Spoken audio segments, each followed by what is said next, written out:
தெரிந்து கொண்டார். இந்த வெறுமையான பாத்திரத்தை தேவன் தெரிந்து கொண்டார். எதுக்குமே தகுதி இல்லாதவனை தேவனை தெரிந்து கொண்டார். பிரியமானவர்களே, காரணம் என்ன? இயேசு என்னை தெரிந்து கொண்டார். இயேசு என்னை தெரிந்து கொண்ட நாட்கள் அதிகம்.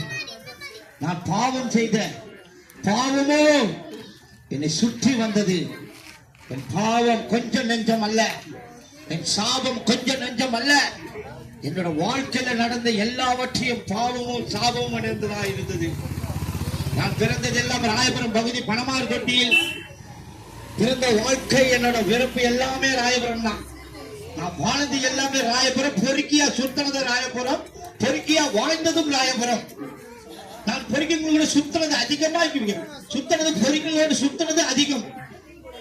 எனக்கு தெரியாத ஒரு மனுஷனும் இல்லை என் பகுதியிலே. அப்படியாய் வாழ்ந்து கொண்ட கட்டம், குடிச்சிட்டு கும்மால் அடிக்கிற காலகட்டம். நான் சுத்தி கொண்டு வந்து அந்த வாழ்க்கையில வாழ்ந்திருக்கும் பொழுது கர்த்தர் என்னை தெரிந்து கொண்டார். எத்தனையோ நாட்கள் நான் பாவத்தின் சம்பளம் மரணமாய் வாழ்ந்து கொண்டிருந்தேன். பிரியமானவர்களே, உங்கள் பாவத்தை அறிக்கை செய்து விட்டு விடுங்கள், நீங்கள் இரக்கம் பெறுவீர்கள் என்று வேதம் சொல்லுகிறது. பிரியமானவர்களே, என் தேவனாகிய கர்த்தர் எனக்கு இரக்கம் பாராட்டினார், அன்பு பாராட்டினார், தயவு பாராட்டினார். எனக்கு எல்லாவற்றிலிருந்து விடுதலை கொடுத்தார். பிரியமானவர்களே, வேலை வெட்டி கிடையாது. ஒரு சுத்தி கொண்டு வந்து அசட்டமாய் பேசி அடுத்தவங்களை அடிச்சு அவங்க கிட்ட காசை குடுங்கி குடிச்சு கும்மால் அடிக்கிற காலகட்டமாய் சுத்தி கொண்டு வந்தேன். தேவையில்லாத சண்டை, தேவையில்லாத பேச்சு, தேவையில்லாத வார்த்தைகள், தேவையில்லாத மனிதனிடத்துல சண்டை, எல்லாவற்றையும் நடந்து வந்தது. ஹல்லேலூயா. ஒரு நாள் வந்தது, என் தாய்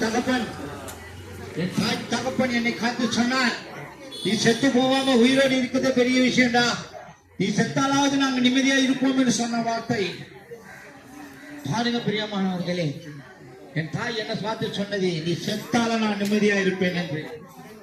ஒன்றுக்குமே லாத்தி இல்லாத சுத்தி கொண்டு வந்தேன்.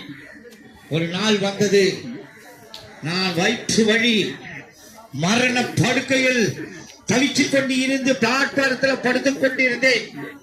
என்னோடு கூட குடித்தவனும் என்னோடு கூட சாப்பிட்டவனும் என் கூட வரல.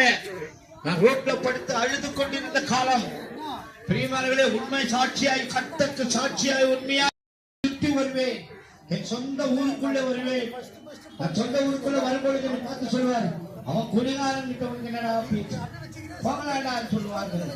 நான் அலுவலகத்தை எனக்கு மட்டும் இல்லை, என் தகப்பனார் கண்டார், என் தகப்பனார் கண்டார், என் கண்ணீரை கேட்டார், என் விண்ணப்பத்தை கேட்டார். தேவன் என்னை ரட்சித்தார். ஹல்லேலூயா, ஹல்லேலூயா. இயேசு என்னை ரட்சித்தார். இதே ஸ்டான்லி